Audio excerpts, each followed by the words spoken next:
¿Qué tal? ¿Cómo están? Muy, pero muy buenos días. Gracias por acompañarnos. Como les avisábamos ayer, vamos a mandar el contenido grabado el día de hoy por unos asuntos personales ahí que estamos ya terminando de arreglar y que vaya que nos han alterado todos estos meses.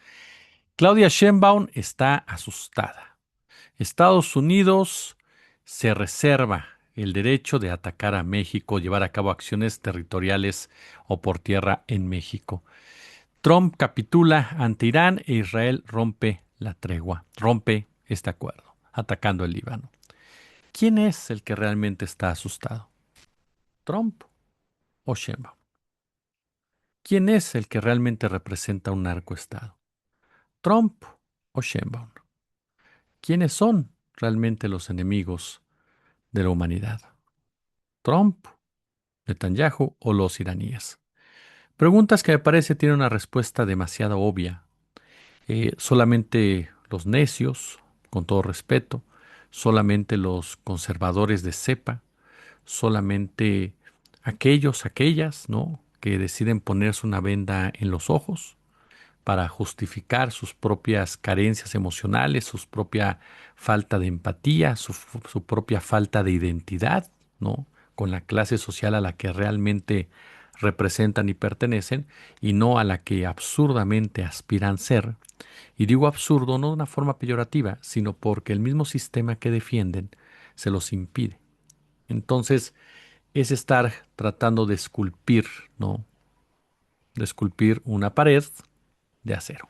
Imposible poderle hacer siquiera algún tipo de movimiento, pero tú crees que tarde que temprano alguien te va a abrir esa puerta. Pero vayamos por el principio. ¿Cuál es la información? La información se lo comentaba ayer por la noche. No, nada más que ahora quiero darle un giro en ciertos aspectos.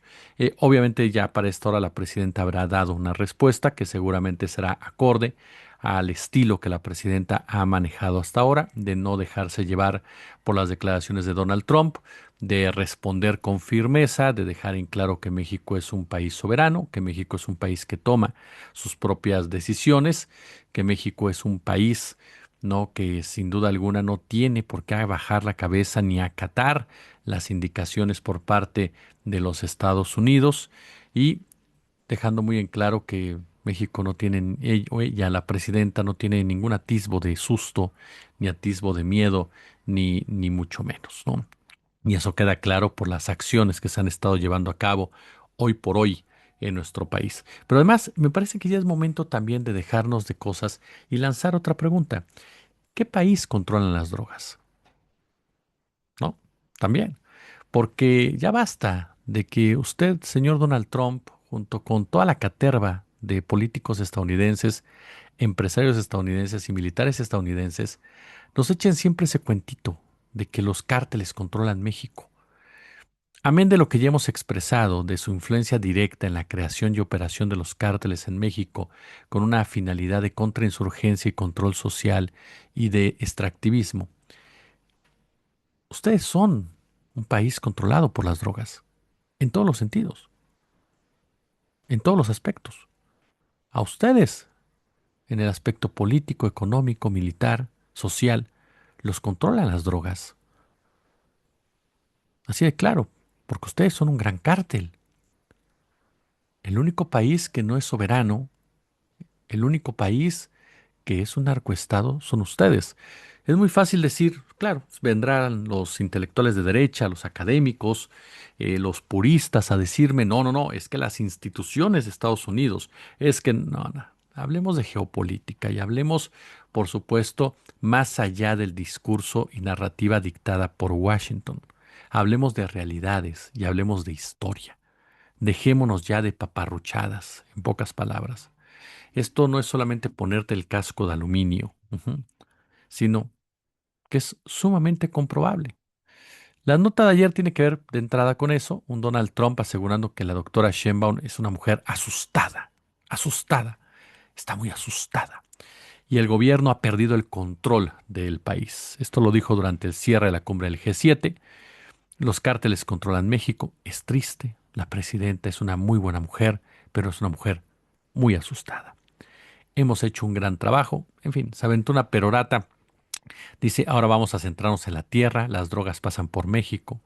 Habló de que había logrado impedir la entrada de muchas drogas, eso es mentira.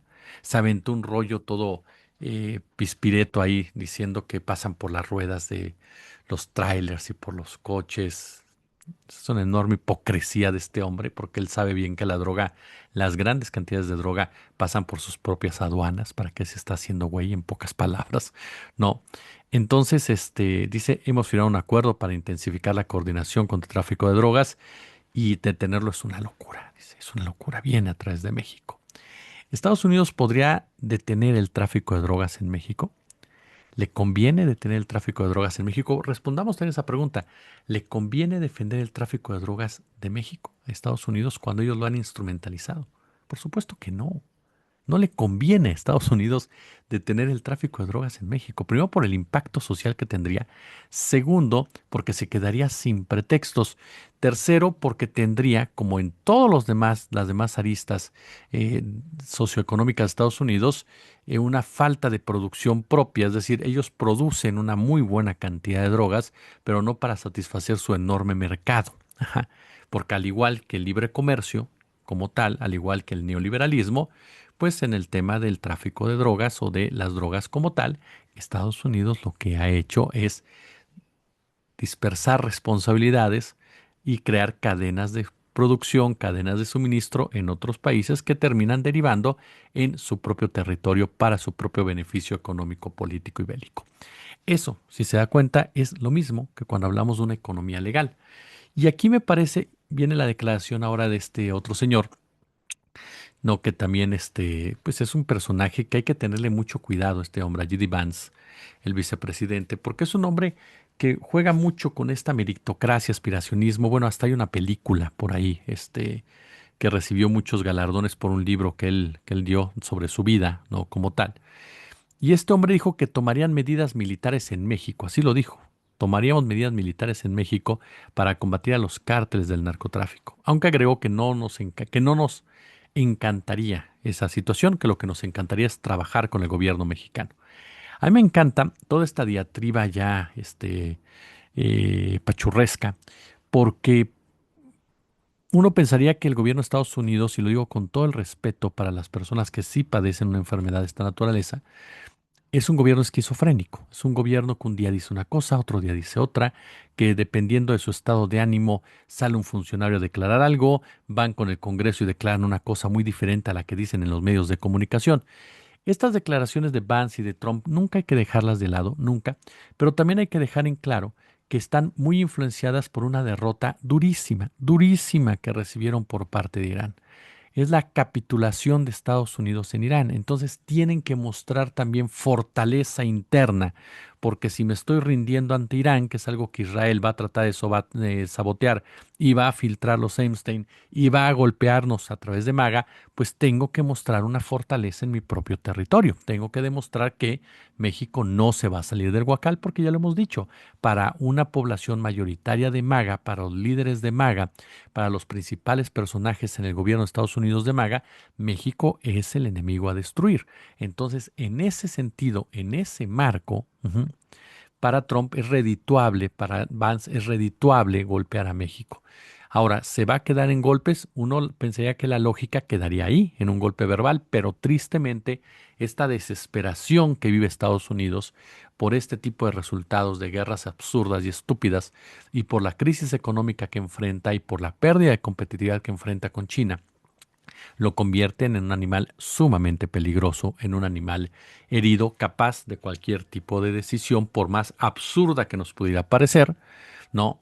Por más alarmista que nos pudiera parecer, pero que en realidad es muy, muy, muy probable, ¿no? Y sobre todo porque ya lo hemos platicado, desde este plan de balcanizar a México, desde las acciones llevadas a cabo en el norte de la República tras del corporativismo extractivista, la decisión de involucrarse en las elecciones del 2027, que ni siquiera es cosa mía. La propia presidenta lo reconoció y el propio Morena al llevar a cabo una reforma, una ley para blindarse de cualquier intervención extranjera. Entonces, Es una realidad que Estados Unidos está interviniendo, es una realidad que Estados Unidos está tratando de dañar a México, es una realidad que Estados Unidos es capaz de cualquier cosa para afectar a nuestro país y para imponer sus condiciones y para tratar de mantenerse en una cierta estabilidad interna y externa. El escudo de las Américas no es otra cosa más que la capitulación de América Latina a los intereses securitarios de Estados Unidos para lograr un mayor extractivismo, para lograr un control de recursos naturales en los que México, Colombia, Brasil, Uruguay no han entrado y por lo tanto son los blancos directos para atacar. Así de simple. Ahora, hagamos un poco de historia. Perdón, ahora, en este marco, ¿quién es el asustado entonces? ¿Quién tiene miedo del resultado de las elecciones legislativas en su país? ¿Quién tiene miedo de no poder solventar la crisis interna de Maga? ¿Quién tiene miedo de no poder controlar a los grupos en disputa al interior de su gobierno? ¿Quién tiene miedo de las consecuencias en su relación con Israel que puede traer la derrota en Irán? ¿Quién tiene miedo de que aparezcan los archivos Epstein? ¿Quién es el presidente asustadizo?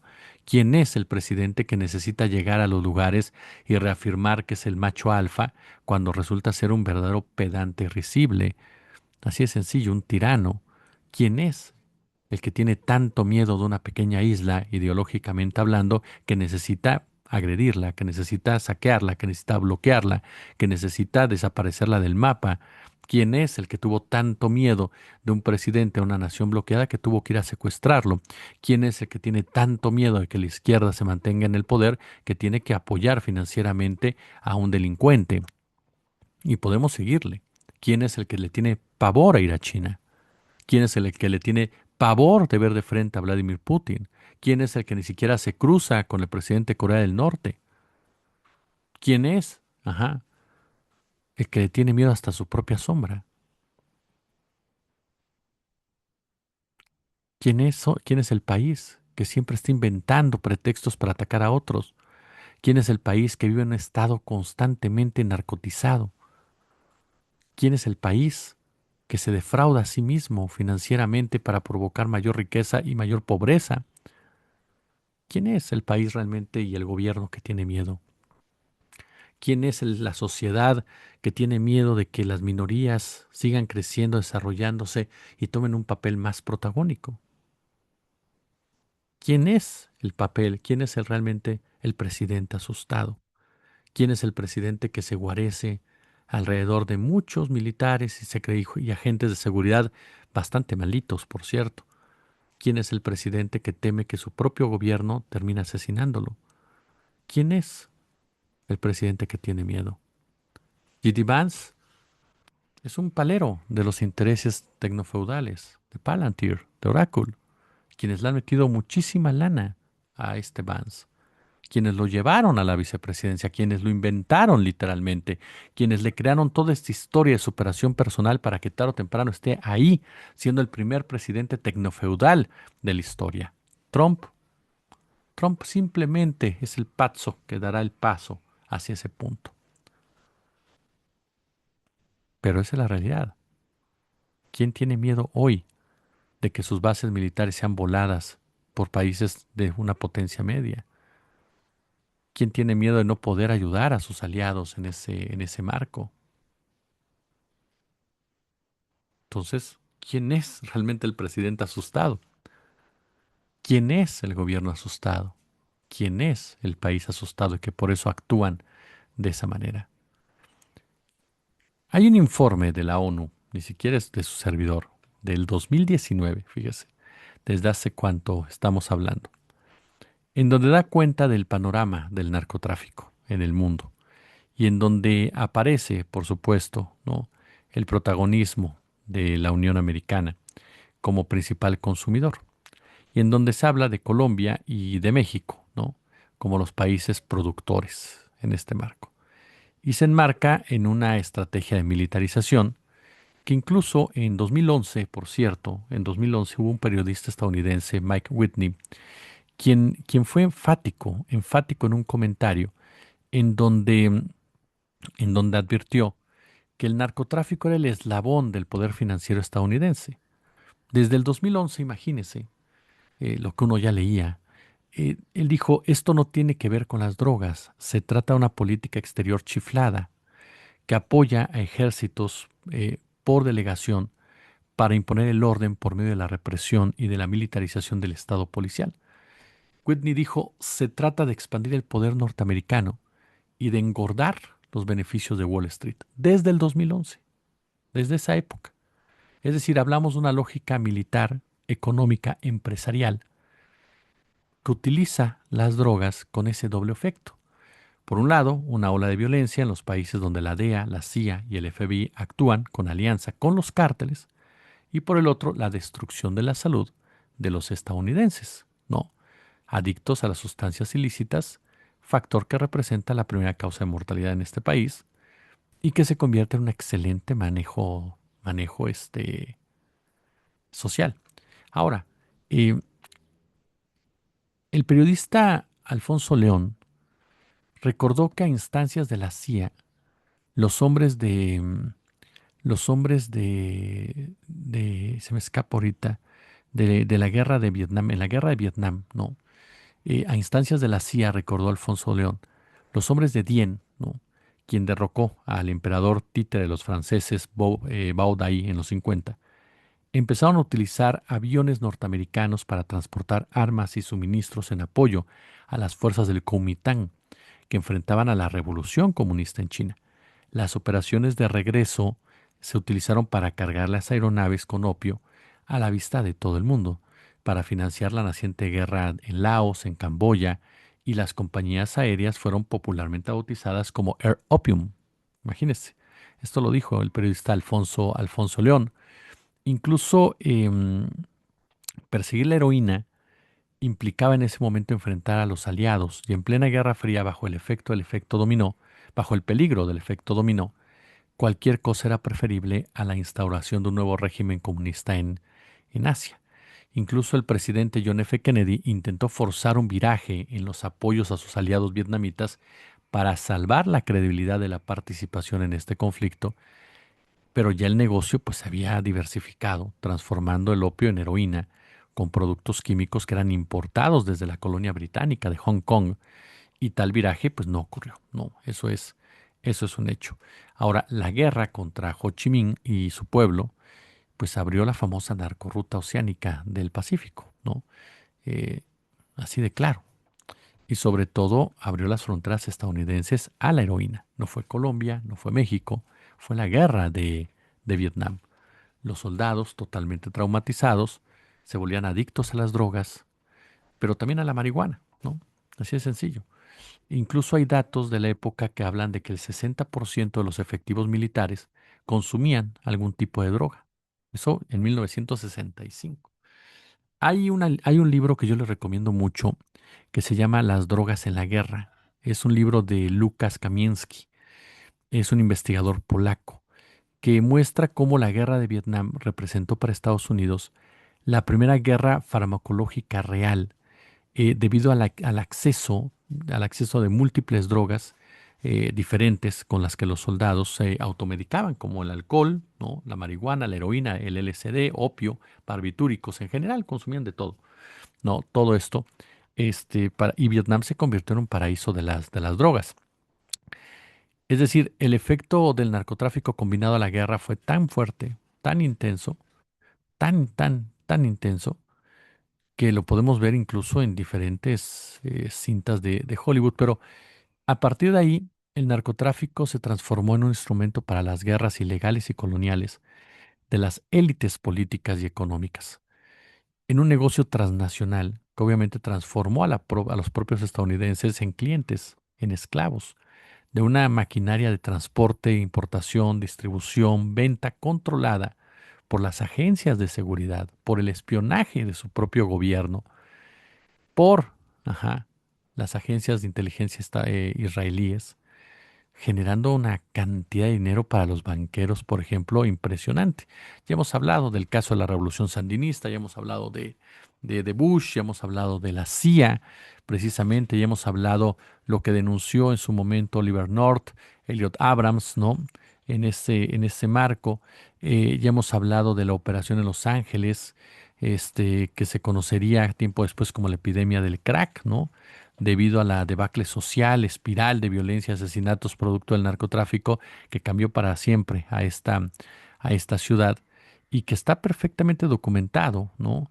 El llamado Snowfall, ¿no? Que retrata no solo las terribles consecuencias humanas que generó la masificación del consumo de crack en Los Ángeles, sino cómo la misma CIA controló redes de venta, distribución que iban desde Colombia, pasaban por México y llegaban a las ciudades estadounidenses. Esa historia de Netflix que Miguel Ángel Félix quería fregarse a los colombianos y ser él, eso no es verdad. No tenía nada que ver. Miguel Ángel Félix nunca tuvo ese poder, hombre. Ajá. Había una narrativa anticomunista de Reagan. eh, por cada 10 nicaragüenses inocentes asesinados por los contras, imagínese, florecían decenas de adictos al crack. Y todo esto transformaría, por supuesto, pero en tanto que se desconectó la camarita. A ver si ahorita la recupero, si no entro con la otra, no se me desespere en ese marco. Sí, la voy a quitar, espéreme tantito, ya está. Bueno, así, nos seguimos así. Déjeme, déjeme cambiarla, ¿no? Como tal, para que no haya duda. Ahí estoy. Espérame tantito, allá estoy, ¿ok? Bueno, ya estamos aquí. Le sigo contando entonces toda esta historia tan particular, porque hay un dato que no me gustaría dejar de lado en todo esto, que es el nacimiento, bueno, por supuesto siempre destacar el trabajo de Gary Webb, ¿no?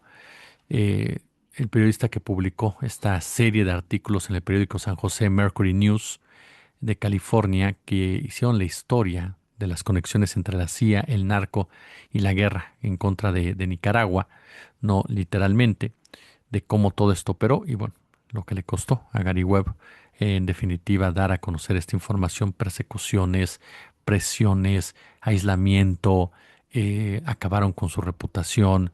En fin, por eso me gusta mucho citar a Gary Webb, porque el trato que se le dio fue tan brutal que el tiempo tiene que darle su lugar como un periodista histórico, heroico, muy valeroso, ¿no? Que hizo un trabajo excepcional, que empezó a abrirle los ojos a la gente. Es como el maestro Manuel Buendía, otro gran periodista que dio su vida por dar a conocer información relevante y que nunca deben de olvidarse, porque ese es el verdadero poder, el que silencia a todos y cada uno de nosotros. Ahora, está el caso del nacimiento del narcocapitalismo y hay una declaración de Renán Vega, quien es un investigador colombiano, que dijo que lo que hizo el narcotráfico fue generalizar un tipo de comportamiento empresarial. Y es que es cierto, el narco es un negocio capitalista, ¿no? Así de sencillo. No hay ninguna diferencia entre vender cigarros, vender café, vender vino y vender cocaína. Desde un punto de vista comercial, dígame usted si hay alguna diferencia, ¿no? Entonces, las vías convencionales han sido controladas con muchos mecanismos, radares, aviación, submarinos, una parafernalia tecnológica muy costosa que usa Estados Unidos y que incluso le ha servido como pretexto para militarizar el resto de los países. Pero hay una realidad, el fracaso de la lucha contra las drogas es un hecho. Ujú. Hay un matrimonio entre el capitalismo y el narcotráfico, que es el espejo el de Wall Street, con la élite política. Es decir, Wall Street, la élite política, deriva en este matrimonio del capitalismo y el narcotráfico, sin dejar de lado la presencia militar, una maniobra que vino desde arriba como tal. Y hay una excelente investigación de Michael Rupert, ajá, que tiene que ver con Dick Cheney. ¿Se acuerda usted quién es Dick Cheney? Y es importante ahorita por el tema de Halliburton, que ya anda queriéndose meter en México otra vez con el tema del fracking. Como secretario de Defensa de Bush durante la Operación Tormenta del Desierto, Dick Cheney dirigió operaciones especiales que involucraban a rebeldes kurdos en el norte de Irán. Bueno, la principal fuente de ingresos de los kurdos durante más de 50 años fue el contrabando de heroína desde Afganistán y Pakistán, y esto a través de Irak, de Irán y de Turquía. De 1994 a 1999, durante la intervención militar de los Estados Unidos en los Balcanes, el Ejército de Liberación de Kosovo, fíjese lo que son las cosas, controlaba el 70% de la heroína que ingresaba a Europa Occidental y ahí donde la subsidiaria Halliburton Brown and Root ganó miles de millones de dólares, que abastecieron a las tropas estadounidenses desde grandes instalaciones en la región y las operaciones de apoyo de Brown and Root continuaron en Bosnia, continuaron en Kosovo, en Macedonia y siguen ahí. Las huellas de este hombre, Dick Cheney, se acercaron a las drogas más de lo que usted cree. Ajá. Porque incluso hubo y hay un vínculo entre Brown and Root y las regiones remotas en donde se producía la droga y se distribuía la droga. Incluso la administración Clinton se ocupó de todo lo que se desperdició en viajes de heroína con la destrucción de Serbia y Kosovo en el 98, y eso abrió una línea directa desde Afganistán a Europa Occidental. Brown and Root también estaba justo en el medio de eso. Esta es subsidiaria, insisto, es empresa de Halliburton en esa región. Si usted le busca el dinero de Halliburton con las drogas, también aparece en República Dominicana y aparece en Puerto Rico. Es decir, en el narcotráfico se aplica el modelo keynesiano. Ajá. Y hay un dato de Roberto Saviano que abiertamente dice, ningún negocio en el mundo es tan dinámico, tan inquietantemente innovador, tan leal al espíritu del libre comercio como el negocio precisamente de la cocaína. Así de sencillo. El dinero del narcotráfico se lava por los bancos estadounidenses y asciende a billones de dólares. Ajá. Así de sencillo. A billones de dólares en lo que va de este siglo. Por lo tanto, pensar que Estados Unidos no es un narcoestado, pues es verdaderamente absurdo. Absurdo por lo que se le vea. La DEA es su operador, la CIA es su operador, el control en los cárteles es absoluto y Estados Unidos es hoy lo que en su momento, lo que en su momento denunciaron, incluso integrantes de la DEA en la década de los 80s, cómo luchar contra las drogas cuando el narcotráfico es controlado por tu propio gobierno.